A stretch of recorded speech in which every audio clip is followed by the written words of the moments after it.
Hello student, social भी सविता में आपका स्वागत करती हूँ। आशा करती हूँ कि आप लोग सही होंगे, पढ़ाई आपकी अच्छी से चल रही होगी। गर्मी बहुत ज़्यादा है तो अपना ख्याल भी रखिएगा, पढ़ाई भी करते रहिएगा। और थोड़ा मेरा तबीयत ठीक नहीं है तो इससे आवाज़ भी थोड़ा सा अलग आ रहा होगा। चलिए हम अपना वीडियो शुरू करते हैं। क्लास 8 के जो देख रहे हैं सामाजिक विज्ञान की बुक है।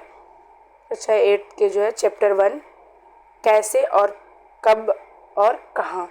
ये हमारा जो इतिहास है, इतिहास के जो चैप्टर 1 है यहाँ देख लीजिए। और इसी के हम एक्स्ट्रा क्वेश्चन और अभ्यास के कुछ करेंगे जो कि परीक्षा की दृष्टि से बहुत ही महत्वपूर्ण है। तो चलिए देखिए, बुक आपका यही है। तो इस तरह से और पहले हम अभ्यास के प्रश्न करेंगे, फिर हम महत्वपूर्ण प्रश्न करेंगे। तो ये देखिए, चलिए अभ्यास के प्रश्न हम शुरू करते हैं। और पहला प्रश्न है, सही और गलत बताइए। इसमें से क्या है? जेम्स मिल ने भारतीय इतिहास को हिंदू, मुस्लिम, ईसाई 3 कालखंडों में बांट दिया था। बिल्कुल राइट है, क्योंकि 3 कालखंडों में, तो ये बिल्कुल सही है। ख है, सरकारी दस्तावेजों से हमें ये समझने में मदद मिलती है कि आम लोग क्या सोचते हैं। ये बिल्कुल गलत है। ग है, अंग्रेजों को लगता था कि सही तरह शासन चलाने के लिए सर्वेक्षण महत्वपूर्ण होते हैं। बिल्कुल राइट, क्योंकि अंग्रेज जब हमारे देश पे शासन चला रहे थे तो उन्हें लगता था कि सर्वेक्षण मतलब सारा डाटा इकट्ठा करके तो उन्हें शासन चलाने में उन्हें मदद मिलेगी। तो ये बिल्कुल राइट है। अब चलिए हम अगला प्रश्न करते हैं। प्रश्न सेकंड, जेम्स मिल ने भारतीय इतिहास को किस तरह कालखंडों में बांटा है, उसमें क्या समस्याएं हैं? अब हम आंसर करेंगे। जेम्स मिल ने भारतीय इतिहास को 3 कालखंड में बांटा था, हिंदू, मुसलमान और ब्रिटिश। अभी हमने देखा था। निम्नलिखित समस्याएं हैं। पहला समस्या थी, किसी भी युग को केवल उसे समय के शासकों के धर्म के हिसाब से कालखंडों को नहीं बांटा जा सकता। सेकेंड है, वे यह दर्शन चाहते हैं कि ब्रिटिश शासन से पहले भारत जाति धर्म के नाम पर बांटा था। मतलब उन्हें कहना था कि ब्रिटिश शासन से पहले भारत में जाति धर्म के नाम पर बांटा था। और थर्ड है, जबकि प्राचीन युग के शासकों का कोई धर्म नहीं था। और आप इस तरह से अपने कॉपी में भी नोट करिएगा और इसे याद भी करिएगा। अब हमारा थर्ड प्रश्न है, अंग्रेजों ने सरकारी दस्तावेजों को किस तरह सुरक्षित रखा? जो अंग्रेज थे, तब चलिए हम आंसर देखते हैं।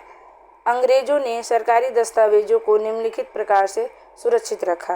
पहला पॉइंट है, उन्होंने सभी शासकीय संस्थाओं में अभिलेख कक्ष बनवाए। तहसीलदार के दफ्तर, कलेक्टर, कमिश्नर के दफ्तर, प्रांतीय सचिवालय, कचहरी में अपने अपने रिकॉर्ड रूम बनवाए। थर्ड पॉइंट है, महत्वपूर्ण दस्तावेजों को सुरक्षित रखने के लिए अभिलेखागार, संग्रहालय जैसे संस्थाएं भी बनाए ताकि वहाँ दस्तावेज जो है सुरक्षित रहेंगे। अब अगला हमारा फोर्थ है। देखिए फोर्थ प्रश्न हमारा,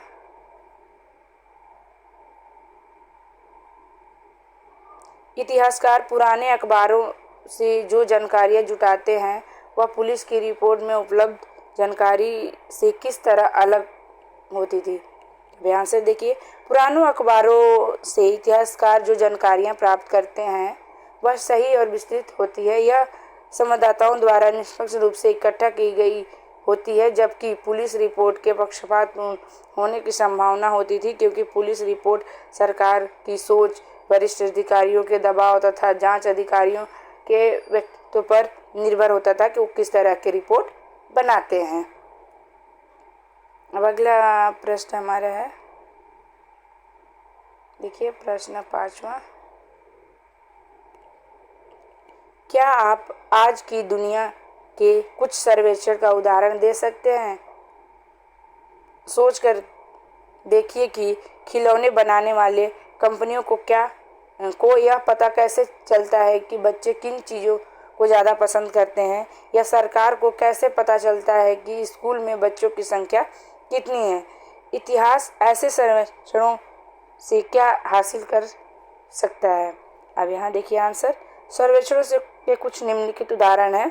पहला है जनगणना, क्योंकि हमारे देश में हर 10 साल बाद जनगणना शुरू की गई थी और जनगणना के थ्रू ही हमें हर चीज़ की जानकारियाँ मिलती थी, ताकि किसके घर में कितने लोग हैं, कितने पढ़े लिखे, कितने युवा हैं, ये सारे हमें जनगणना से।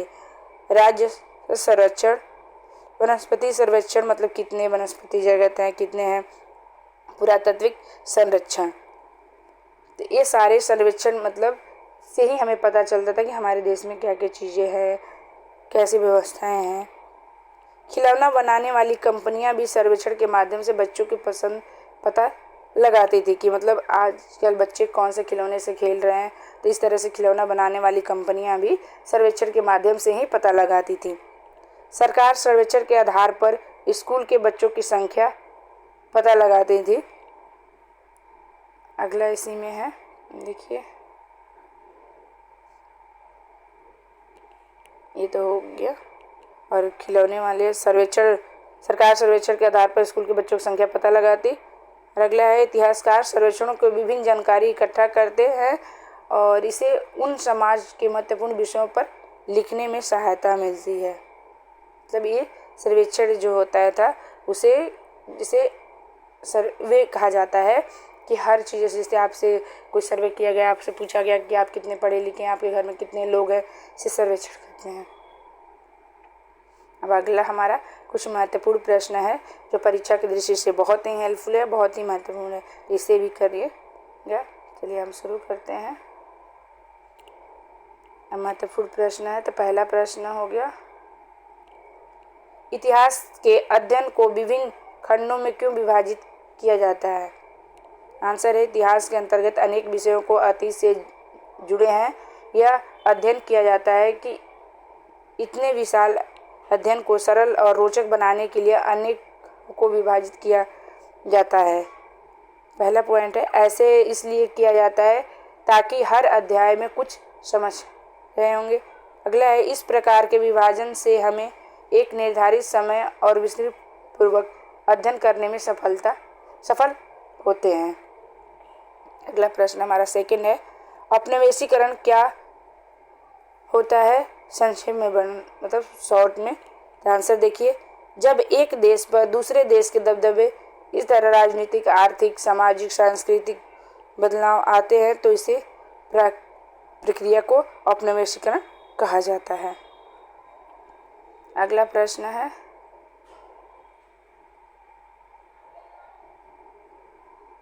मेरी आवाज़ से आप लोग लग भी रहा होगा कि मेरी आवाज़ थोड़ा सा वैसे ख़राब हो रहा है, तबीयत थोड़ी ठीक नहीं है। शासन में सर्वेक्षण का क्या महत्व है? देखिए आंसर देखिए, 19वीं सदी के आरंभ तक अंग्रेजों ने भारत के सर्वेक्षण का कार्य आरंभ कर दिया था। इस सर्वेक्षण के महत्व निम्न प्रकार हैं। पहला है, इनके माध्यम से पूरे देश का नक्शा तैयार करने का प्रयास किया गया। गांव के स्वराज्य सर्वेक्षण के अंतर्गत धरती की सतह, मिट्टी की गुणवत्ता, वहां मिलने वाले पेड़ पौधे और जीव जंतुओं, स्थानीय इतिहासों और फसलों को पता लगाया गया। शासन के सर्वेक्षण से मतलब जैसे मान लीजिए गांव में कैसे लोग रहते हैं, कैसे खेती करते हैं, ये सारे। और थर्ड है, इन सर्वेक्षणों से प्रत्येक 10 वर्ष के बाद जनगणना का कार्य भी आरंभ किया गया। अब अगला हमारा कुछ MCQ प्रश्न है, ताकि आपको ये भी हेल्प मिलेगी। आपके एग्जाम में ऐसे MCQ प्रश्न भी पूछे जाते हैं। पहला है, रॉबर्ट हाइट किस व्यक्ति को हिंदुस्तान का नक्शा तैयार करने के लिए कार्य सौंपा था? तो ये देखिए, ये है जेम्स रेनल को। यहाँ आंसर भी नीचे देख सकते हैं। भारत का मानचित्र बनाने की शुरुआत कब की गई थी? तो यहाँ देखिए C होगा 1782 ईस्वी में। अब अगला प्रश्न है, किसने जेम्स रेनल को भारत का मानचित्र बनाने के लिए नियुक्त किया था? तो रॉबर्ट क्लाइव ने। ये देखिए। और अगला प्रश्न है, भारत का पहला गवर्नर जनरल कौन था? तो ये तो हमें सभी को पता है, C होगा वॉरेन हेस्टिंग्स। तो यहाँ देखिए मैंने आंसर भी यहाँ लिखा हुआ है। और अगला प्रश्न है हमारा 1773 ईस्वी में किस भारत का गवर्नर जनरल बनाया गया था? किसको आएगा को गवर्नर जनरल बनाया गया था? तो वॉरेन हर्स्ट को बनाया गया था। यहाँ पे आपका बी ऑप्शन आ जाएगा, ये देखिए। और अगला प्रश्न है, ये देखिए, वॉरेन हास्टिंग्स 1772 ईस्वी में कहाँ का गवर्नर जनरल थे? तो ये बंगाल के थे। देखिए यहाँ पे आंसर। अगला प्रश्न है, भारत में रेलवे का आरंभ कब हुआ था? तो ये देखिए हमारा डी ऑप्शन हो जाएगा 1853 ईस्वी में। तो इस तरह से देखिए। और हमारा आज के क्वेश्चन यहीं पे, और इसके बाद मैं आपके एक केवल वीडियो में MCQ के ही लेकर आऊँगी ताकि आप उसमें अच्छे से समझ सकें और आराम से पेपर में कर सकें। वीडियो अच्छा लगे तो लाइक कमेंट ज़रूर करिएगा, और किस टॉपिक पर वीडियो चाहते हैं वो भी कमेंट करिएगा। धन्यवाद। नेक्स्ट वीडियो में हम जल्द मिलेंगे।